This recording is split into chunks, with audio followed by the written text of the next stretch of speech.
ഇപ്പോൾ ഇടത് മുന്നണിയുടെ ഭാഗമായി നിൽക്കുന്ന ജോസ് കെ മാണിക്ക് നേരെയും ഒരു ആരോപണം ഉന്നയിച്ചിട്ടുണ്ട് ബിജു രമേശ്. അത് ബാർക്കോഴ കേസ് തേച്ചു മായ്ച്ച് കളയാൻ വേണ്ടി, ആരോപണങ്ങളിൽ നിന്ന് പിന്മാറാൻ വേണ്ടി 10 കോടി രൂപ വാഗ്ദാനം ചെയ്തു എന്നുള്ളതാണ്. അതും അന്വേഷിക്കപ്പെടേണ്ടുന്ന ഒരു വെളിപ്പെടുത്തലായി ഈ സർക്കാരിന് തോന്നാത്തത് എന്തുകൊണ്ടാണ്? 2, മുഖ്യമന്ത്രി ഇടപെട്ടുകൊണ്ട് കേസ് ഒത്തുതീർപ്പാക്കാൻ വേണ്ടി ശ്രമം നടത്തി എന്ന ആരോപണം രാഷ്ട്രീയ ധാർമ്മികത ഒരു മാനദണ്ഡമാക്കി വെക്കുകയാണെങ്കിൽ ഗൗരവ സ്വഭാവമുള്ള ഒന്നല്ലേ? ഈ കാര്യങ്ങളോട് എങ്ങനെ താങ്കൾ പ്രതികരിക്കും?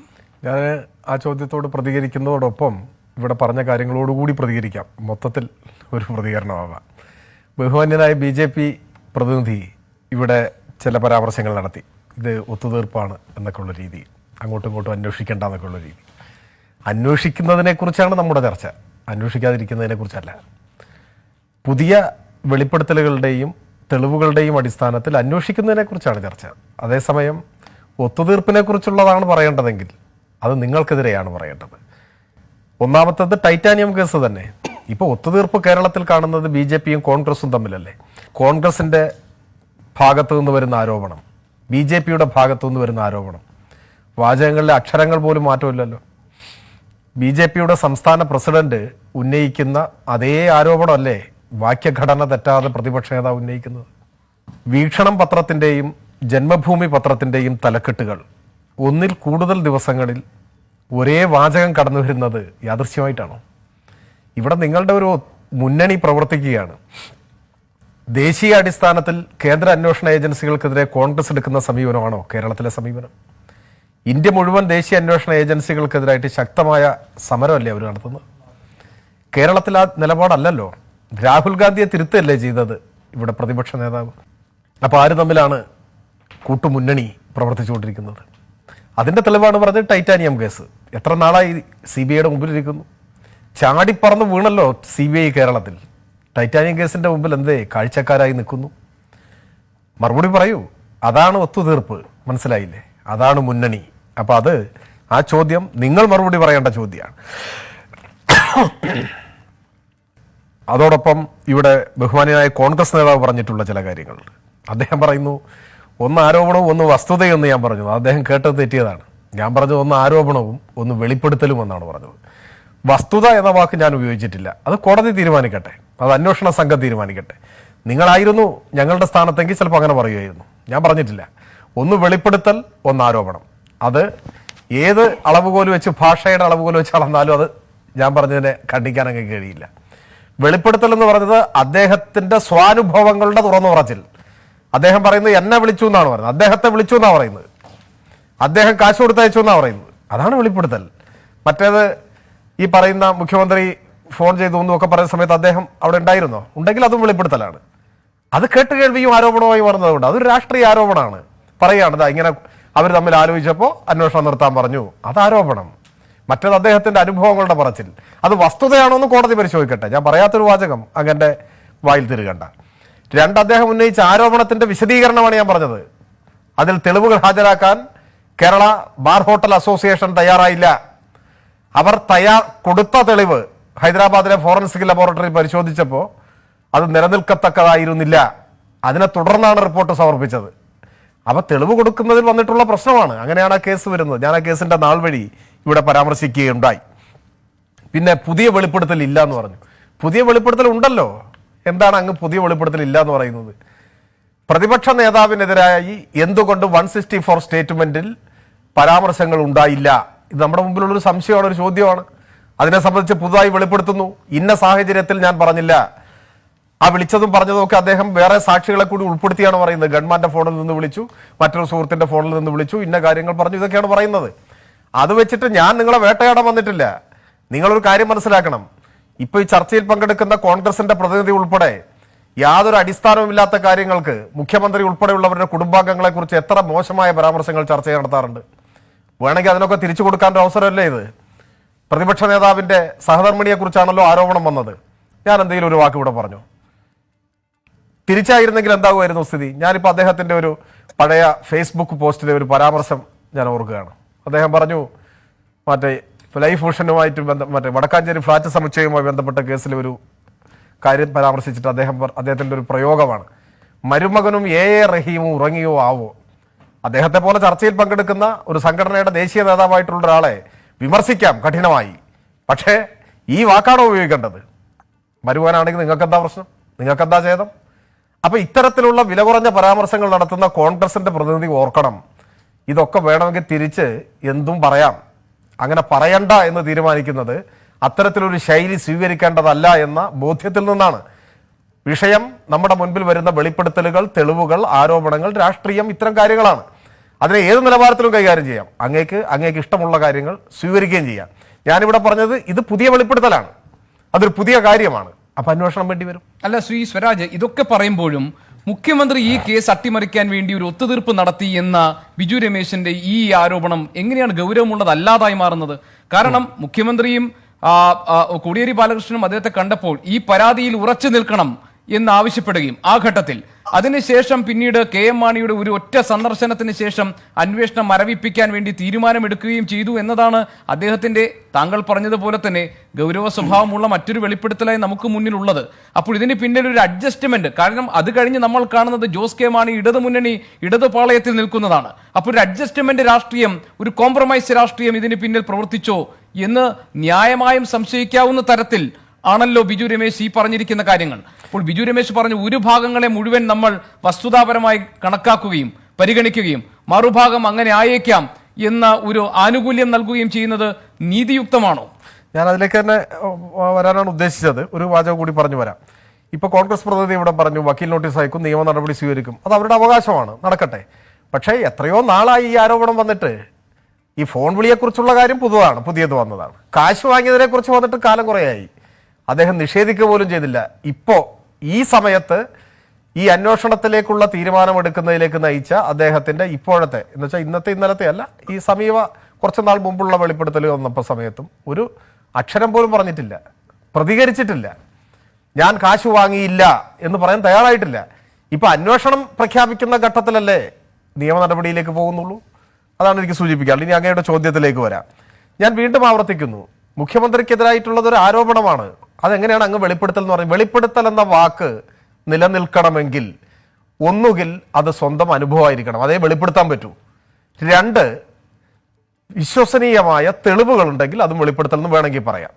ഈ വിളിച്ചതിനും പോയതിനും സംസാരിച്ച കാര്യങ്ങൾക്കും അതിനെ തുടർന്ന് എടുത്തിട്ടുള്ള നടപടിക്കും തെളിവ് ഹാജരാക്കുകയാണെങ്കിൽ നമുക്കത് പറയാൻ പറ്റും. അല്ലാത്തടത്തോളം അതൊരു ആരോപണമാണ്.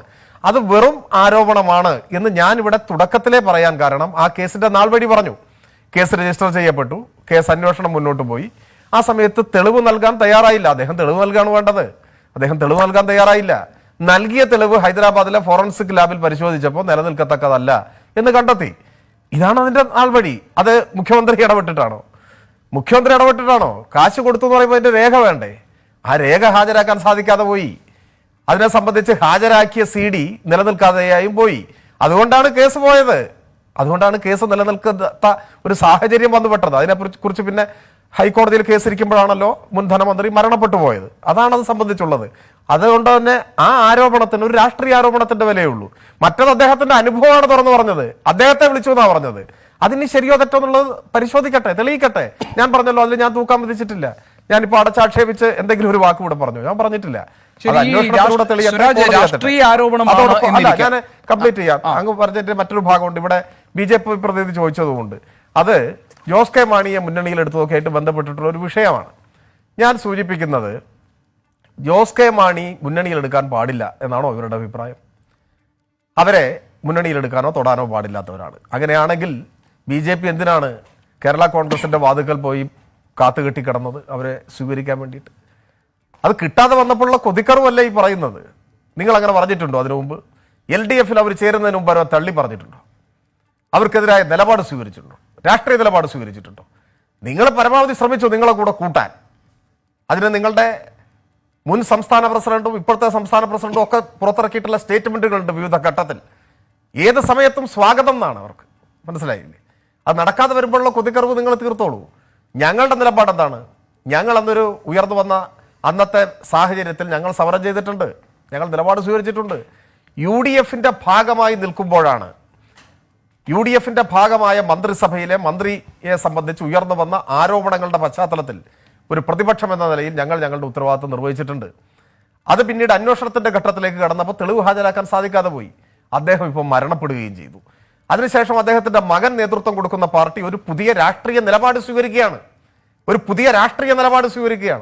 ആ രാഷ്ട്രീയ നിലപാട് സ്വീകരിക്കുമ്പോൾ നിങ്ങളുടെ പിതാവിന്റെ പേരിൽ പണ്ടൊരു ആരോപണം ഉണ്ടായിരുന്നു എന്ന് പറയുന്നത് രാഷ്ട്രീയത്തിൽ നിലനിൽപ്പുള്ള കാര്യമല്ല.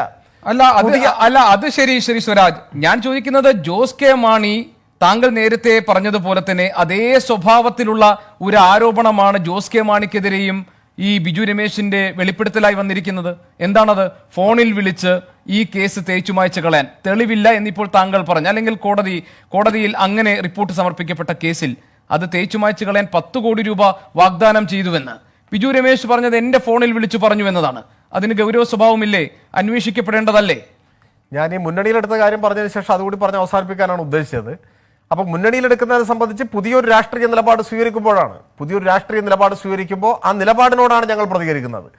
അതിപ്പോൾ ഈ ചർച്ചയിൽ പങ്കെടുക്കുന്ന ആളുകളാണെങ്കിലും നാളെ ഒരു രാഷ്ട്രീയ നിലപാട് പുതുതായി സ്വീകരിച്ചാൽ ആ നിലപാടിനോടാണ് ഞങ്ങൾ പ്രതികരിക്കുക. ഇനിയിപ്പോൾ നിങ്ങൾ പറഞ്ഞു ഇദ്ദേഹത്തിന് നേരെയുള്ള ആരോപണം, അത് രണ്ടും ഒരുപോലെയാണെന്ന് പറഞ്ഞാൽ ഞാൻ വിയോജിക്കും. അതെന്താണ് വിയോജിപ്പ്? രണ്ടും ഒരുപോലെയല്ല. ഒന്ന് കാശ് വാങ്ങി വെച്ചതാണ്, മറ്റൊന്ന് കാശ് തരാമെന്ന് പറഞ്ഞതാണ്, കൊടുത്തിട്ടുമില്ല വാങ്ങിയിട്ടുമില്ല. ആ വ്യത്യാസം അതിലുണ്ട്. അതിനെക്കുറിച്ച് കൂടുതൽ വിശദീകരിക്കാൻ നമ്മുടെ മുൻപിൽ ജീവനോടെ ശ്രീ ജോസ് കെ മാണി തന്നെയുണ്ട്. നമുക്ക് അദ്ദേഹത്തോട് തന്നെ ആവശ്യപ്പെടാം. ഞാൻ അദ്ദേഹത്തിന്റെ വക്കാലത്ത് എടുക്കേണ്ട കാര്യമില്ലല്ലോ. രണ്ടും ഒരുപോലെ എന്ന് പറഞ്ഞാൽ ഞാൻ എതിർക്കുന്നത്, ഒന്ന് കാശ് വാങ്ങി KPCC ആഫീസിൽ പെട്ടിയിൽ വാങ്ങി വെച്ചു എന്നാ, ആ കാശ് കൊടുത്തതും പോയതും വാങ്ങിയതും ഒക്കെ ഉള്ള ആളുകൾ പറയാണ്. മറ്റേത് പറയുന്നത് ഇങ്ങനെ ഒരു ഓഫർ വന്നു, പക്ഷെ പൈസ വാങ്ങിയിട്ടില്ല, പൈസ വാങ്ങിയെന്ന് പറഞ്ഞില്ല എന്നാണ് ഞാൻ മനസ്സിലാക്കുന്നത്. പൈസ വാങ്ങിയിട്ടില്ല, പൈസ കൊടുത്തിട്ടുമില്ല, ഇങ്ങനെ പറഞ്ഞു എന്നുള്ളതാണ്. ഒരു കാര്യം കൂടി, അങ്ങനെ ഒരു ഓഫർ വന്നു, താങ്കൾ പറഞ്ഞത് ശരിയാണ്, പൈസ വാങ്ങിയിട്ടുമില്ല കൊടുത്തിട്ടുമില്ലായിരിക്കാം. ഏതായാലും അതിനുശേഷം പിന്നീട് ബിജു രമേശ് പറയുന്നത് എന്താണ്? ഇത് ഒത്തുതീർപ്പാക്കാൻ വേണ്ടിയുള്ള ഒരു കളി ഇതിന് പിന്നിൽ നടന്നു എന്നതാണ്. ഏതൊക്കെ കാര്യത്തിൽ എന്തൊക്കെ കൈമാറ്റം ചെയ്യപ്പെട്ടിട്ടുണ്ടാകാം, എന്ത് ധാരണയാണ് ഉണ്ടായിട്ടുണ്ടാവുക, എന്ത് കോംപ്രമൈസിന്റെ പുറത്താണ് അങ്ങനെ ഉണ്ടെങ്കിൽ സംഭവിച്ചിരിക്കാം. പരിശോധിക്കപ്പെടേണ്ടതല്ലേ? അന്വേഷണം വേണ്ടതല്ലേ? ആ ഭാവനയ്ക്ക് മറുപടി പറയാൻ എനിക്ക് ഉത്തരവാദിത്വം ഇല്ല. നിങ്ങളുടേതായ ഭാവനയിൽ അഭിരമിക്കാം, എനിക്ക് തർക്കവുമില്ലെന്നേ. നിങ്ങൾ അങ്ങനെ വിശ്വസിച്ചോളൂ. നമ്മൾ ഇതിന് തർക്കിക്കണം? ഞാൻ കേസിന്റെ നാൾ വഴി പറഞ്ഞു, നിങ്ങൾ ആരും അതിനെക്കുറിച്ച് പ്രതികരിക്കുന്നില്ലല്ലോ. അതിലാകെ സമർപ്പിക്കപ്പെട്ട തെളിവ് എന്ന് പറയുന്നത് മെറ്റീരിയൽ എവിഡൻസ് എന്ന് പറയുന്നത് CD ആയിരുന്നു. CD ഹൈദരാബാദ് ഫോറൻസിക് ലാബിൽ പരിശോധിച്ചു, അത് നിലനിൽക്കുന്നതല്ല എന്ന് കണ്ടെത്തി. ഏതെങ്കിലും ഒരു സാക്ഷിയുടെ മൊഴിയെ മാത്രം അടിസ്ഥാനപ്പെടുത്തി ഒരു കേസും പോവില്ല. തെളിവുകൾ കൊറോബറേറ്റ് ചെയ്യാൻ വേണ്ടി സാധിക്കണം. അതിന് സർക്കംസ്റ്റാൻഷ്യൽ എവിഡൻസ് വേണം. ആ എവിഡൻസ് കൊടുക്കാൻ ഉത്തരവാദിത്തമുള്ളവർ പരാതിക്കാരാണ്. അവർ ബോധപൂർവം കൊടുത്തോ, ബോധപൂർവം അല്ലാതെ കൊടുക്കാതിരുന്നോ, ബോധപൂർവം അല്ലാതെ കൊടുക്കാതിരുന്നോ എനിക്ക് പറയാൻ സാധിക്കില്ല. പക്ഷെ തെളിവുകൾ ഹാജരാക്കപ്പെട്ടില്ല. അതൊരു വസ്തുതയാണ്. അതിന്റെ അടിസ്ഥാനത്തിലാണ് അന്വേഷണം. എന്തായാലും സ്വരാജ്, ഇപ്പോൾ ഒരു മിനിറ്റ്, ഇപ്പോൾ പരാതിക്കാരനായ ബിജു രമേശിന് സംസ്ഥാന വിജിലൻസിൽ വിശ്വാസമില്ല എന്ന നിലപാടിലാണ് ഇപ്പോൾ അദ്ദേഹം എത്തിച്ചേർന്നിരിക്കുന്നത്. അതിനോടൊപ്പം തന്നെ 36 UDF MLA-മാരുടെ അനധികൃത സ്വത്ത് വിവരം സംബന്ധിച്ച കാര്യങ്ങൾ കൈവശമുണ്ട് എന്ന് പറഞ്ഞപ്പോൾ കിട്ടിയ പ്രതികരണം അത് കയ്യിൽ വെച്ചോളൂ എന്നാണെന്ന് അദ്ദേഹം പറയുന്നു. അത് മാത്രമല്ല, ഇടതുപക്ഷത്തുള്ളവരെ കുറിച്ചും അവരുടെ അനധികൃത സ്വത്തിനെ കുറിച്ചുള്ള വിവരങ്ങളും ഉണ്ട് എന്ന് ബിജു രമേശ് പറയുകയാണ്. ആ ഘട്ടത്തിൽ ഒരു കേന്ദ്ര അന്വേഷണ ഏജൻസി ഈ കാര്യങ്ങൾ സമഗ്രമായി അന്വേഷിക്കട്ടെ എന്ന ആവശ്യവും ബിജു രമേശ് മുന്നോട്ട് വെക്കുന്നുണ്ട്. നിങ്ങൾ അതിനെ അംഗീകരിക്കുമോ?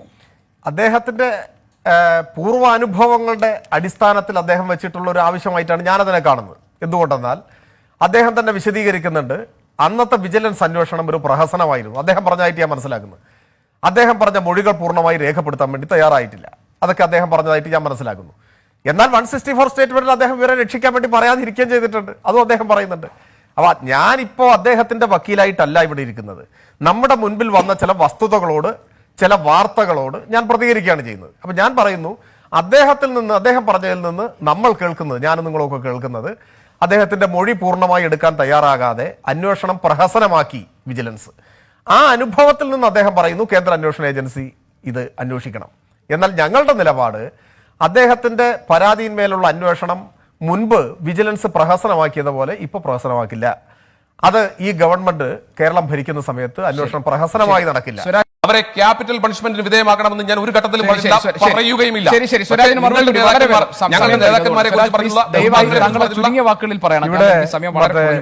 സമയം കുറവാണെന്ന് അങ്ങ് പറഞ്ഞുകൊണ്ട് പറയേണ്ട പല കാര്യങ്ങളും പറയുന്നില്ല. എങ്കിലും BJP പ്രതിനിധിയോട് ഞാൻ ആകെ ചോദിച്ച ടൈറ്റാനിയം കേസ് എന്താണ് എടുക്കാത്തതെന്നാ. അദ്ദേഹം ഘോരഘോരമായി ദീർഘ പ്രഭാഷണം നടത്തി. ആ കാര്യം മാത്രം മിണ്ടിയിട്ടില്ല. അത് മിണ്ടാൻ പറ്റില്ല, അതാണ് പ്രശ്നം. അതുകൊണ്ട് തന്നെ നിങ്ങൾ പറയുന്നതിന് മറുപടി പറയാൻ എനിക്ക് ബാധ്യത ഇല്ലാതാവുമല്ലോ. CAA പ്രക്ഷോഭത്തിന്റെ കാര്യത്തിൽ കോൺഗ്രസും ഞങ്ങളുമായിട്ട് ധാരണ എന്ന് പറഞ്ഞു. ധാരണ എന്ന് പറയണ്ട, ഞങ്ങൾ ഒരുമിച്ച് സമരം നടത്തിയിട്ടുണ്ടല്ലോ. ഇടയ്ക്ക് കോൺഗ്രസ് പിന്മാറിയോണ്ടല്ലേ. ആ വിഷയത്തിൽ ഒരേ നിലപാടായിരുന്നു. അവർ തയ്യാറാണെങ്കിൽ വീണ്ടും ഒരുമിച്ച് സമരം ചെയ്യുമായിരുന്നു. അതുപോലെയാണ് ഇതിൽ നിങ്ങൾ ഒരുമിച്ചാണെങ്കിൽ സമ്മതിച്ചാൽ മതി. മനസ്സിലായില്ലേ? പ്രശ്നം കഴിഞ്ഞു. പിന്നെ ബാക്കി കാര്യങ്ങളിലേക്ക് അദ്ദേഹം മറുപടി പറയാത്തതുകൊണ്ട് ഞാൻ പറഞ്ഞത് ഈ സമയം കളയുന്നില്ല. കോൺഗ്രസ് നേതാവ് ഇപ്പോൾ പറഞ്ഞു, അതിൽ അദ്ദേഹം പറഞ്ഞത് ഇപ്പോ ഉദയം ചെയ്തിരിക്കുന്നു ബിജു രമേശ് എന്നൊക്കെ പറഞ്ഞു. എന്താ ഞങ്ങൾക്കറിയില്ല. അദ്ദേഹം നിങ്ങളുടെ ആളായിരുന്നല്ലോ, നിങ്ങളുടെ കൂടെ ഉള്ള ആളായിരുന്നില്ലേ. അദ്ദേഹം ഇപ്പോൾ ചാനൽ ചർച്ചയിൽ പങ്കെടുത്തുകൊണ്ട് ഇതേ സമയം മറ്റ് ചാനലുകളിൽ പറയുന്നുണ്ട് ധൈര്യം ഉണ്ടെങ്കിൽ മാനനഷ്ടത്തിന് കൊടുക്കുക. അദ്ദേഹം തെളിയിക്കുന്ന പറയുന്നത് ഈ കാശ് വാങ്ങിയതിനും വിളിച്ചവനൊക്കെ തെളിവുണ്ടെന്നാണ് പറയുന്നത്. നിങ്ങൾ ആ കേസിന്റെ പുറകെ നടക്ക്. പിന്നെ ഒരു വിഷയം ഉന്നയിക്കുമ്പോൾ അതിനെ മാന്യമായി സമീപിക്കാൻ അങ്ങേക്ക് സാധിക്കുമെന്ന് പ്രതീക്ഷിച്ചിട്ടല്ല ഞാൻ പറയാതിരുന്നത്. എല്ലാവരും എൻ്റെ നിങ്ങളുടെ ഒക്കെ നിലവാരം ഈ ചർച്ച കാണുന്ന ജനങ്ങൾ തിരിച്ചറിയും. ഇപ്പൊ അങ്ങ് എന്നോട് പറഞ്ഞു ക്യാപിറ്റൽ പണിഷ്മെന്റ് എന്നൊക്കെ പറഞ്ഞു. ഞാൻ അങ്ങയെ വെല്ലുവിളിക്കുന്നൊന്നുമില്ല. വിനയത്തോടെ വളരെ സൗഹൃദത്തോടെ അങ്ങോട്ട് പറയുന്നു, ഇമാതിരി വർത്തമാനങ്ങൾ പറയുമ്പോൾ ഞാൻ അങ്ങനെ സംസാരിച്ചതിൻ്റെ ഒരു തെളിവ് ശബ്ദരേഖയോ ഒരു വിഷ്വലോ നിങ്ങൾ മുൻപിൽ വെച്ചാൽ അങ്ങക്ക് ഉത്തമ ബോധ്യം ഉണ്ടായിട്ട് പറഞ്ഞതാവുമല്ലോ. അതിങ്ങ് വെളിപ്പെടുത്ത്. അന്ന് ഈ പണി ഞാൻ നിർത്തും. അല്ലെങ്കിൽ ഈ പച്ച കള്ളം പറഞ്ഞു നടക്കരുത്. മനസ്സിലായോ? ആ മാധ്യമങ്ങൾ പറഞ്ഞു ഞാൻ അങ്ങനെ പറഞ്ഞുവെന്ന് തെളിവ് തരൂ. മാധ്യമങ്ങൾ നിങ്ങളെ കുറിച്ചും നിങ്ങളുടെ നേതാക്കന്മാരെ കുറിച്ചും പലതും പറഞ്ഞിട്ടുണ്ടോ? ഞാൻ പറഞ്ഞതിന്റെ തെളിവ് തരൂ മിസ്റ്റർ. ആക്രോശിക്കണ്ട. ഞാൻ പറഞ്ഞതിന്റെ തെളിവ് തരൂ. ഞാൻ പറഞ്ഞതിന്റെ തെളിവ് തരൂ. തെളിവ് തരൂ. അല്ല ഗോപേഷ്, ഇങ്ങനെ അയാൾ നിർത്തിയിട്ട് ഒരു കാര്യം പറയാനുണ്ട്. അത് നിർത്തിയിട്ടേ പറയൂ. നിർത്തിയിട്ടേ പറയൂ. ശരി, അദ്ദേഹം നിർത്തിയിട്ടേ പറയൂ. അല്ല നിങ്ങൾ പറയുമ്പോൾ ഞാൻ ഇടപെടില്ല. അല്ലല്ല, എനിക്ക് നിങ്ങൾ ഒരു മിനിറ്റ് തരണം. ഞാൻ മിണ്ടാതിരിക്കുകയാണ്. കൂടുതൽ മറുപടി ജ്യോതികുമാർ ചാമക്കാല ഇന്ന് കൂടുതൽ കൂടുതൽ മറുപടി പറയേണ്ട ഒരു ഘട്ടത്തിൽ ഒരു സാഹചര്യത്തിൽ അവർ നിൽക്കുമ്പോൾ കൂടുതൽ ചോദ്യങ്ങൾ എനിക്ക് ചോദിക്കേണ്ടേ ശ്രീ ജ്യോതികുമാർ ചാമക്കാല? താങ്കൾ അങ്ങനെ ഒരു പരാതി എന്റെ ചർച്ചയിൽ ഏത് ചർച്ചയിലാണ് താങ്കൾക്ക് പറയാൻ അവസരം തരാതിരുന്നിട്ടുള്ളത്? ഏത് ചർച്ചയിലാണ്? അതിലെ പ്രശ്നം എന്താണെന്നറിയോ? അതിലെ പ്രശ്നം നിങ്ങൾ ഒരു വിഷയം ഒന്ന് തൊട്ട് മറ്റൊന്നിലേക്ക് കടക്കുമ്പോൾ ഈ പ്രശ്നം ഓരോന്നിനും മറുപടി പറയേണ്ടി വരുന്നു എന്നുള്ളതാണ്. നമ്മളെല്ലാവരും വിഷയത്തിന്റെ വൃത്തത്തിനകത്ത് നിന്ന് സംസാരിച്ചാൽ ഈ പ്രശ്നം ഉണ്ടാകില്ല. എന്റെ മേൽ സമ്മർദ്ദമുണ്ട്. ഒരു മണിക്കൂറിൽ തീർക്കേണ്ട ചർച്ചയാണ്. അല്ല ഐ ആം ഓൾസോ ആൻസറബിൾ. അല്ലല്ല, ഞാൻ താങ്കളെ മാത്രമല്ല, ഞാൻ പറഞ്ഞത് പൊതുവിൽ നമ്മുടെ ചർച്ചയിൽ സംഭവിക്കുന്ന ഒരു പ്രശ്നം, നമ്മൾ ഉന്നയിക്കുന്ന വിഷയത്തിന് പുറത്തേക്ക് അത് പോകുന്നു. സ്വാഭാവികമായി ചോദ്യം ചോദിക്കുമ്പോൾ മറ്റേയാൾ ചോദിച്ച ചോദ്യത്തിന് മറുപടി പറയണമെന്ന് പറഞ്ഞു. അങ്ങനെയുള്ള പ്രശ്നം എനിക്കുണ്ട്. എന്നോട് ദയവായി നിങ്ങൾ എല്ലാവരും ശ്രീ ജ്യോതികുമാർ ചാമക്കാലയ്ക്കെതിരെ ഒരു വാചകം പറഞ്ഞത് അദ്ദേഹത്തിന്റെ ഫേസ്ബുക്ക് പോസ്റ്റ് എടുത്ത് കാണിക്കുകയാണ് ചെയ്തത്. ഞാൻ ഫേസ്ബുക്ക് പോസ്റ്റ് കാണിക്കുക ചെയ്ത്. അതുപോലെ ഒരു തെളിവ് വെച്ചിട്ട് പറ. അവസാനിപ്പിക്കുന്നു. ഈ ചർച്ചയിൽ പങ്കെടുത്ത അതിഥികൾക്കെല്ലാം നന്ദി. നമുക്ക് നാളെ കുറെ കൂടി കൃത്യതയോടുകൂടി ഈ ചർച്ച മുന്നോട്ട് കൊണ്ടുപോകാൻ കഴിയും.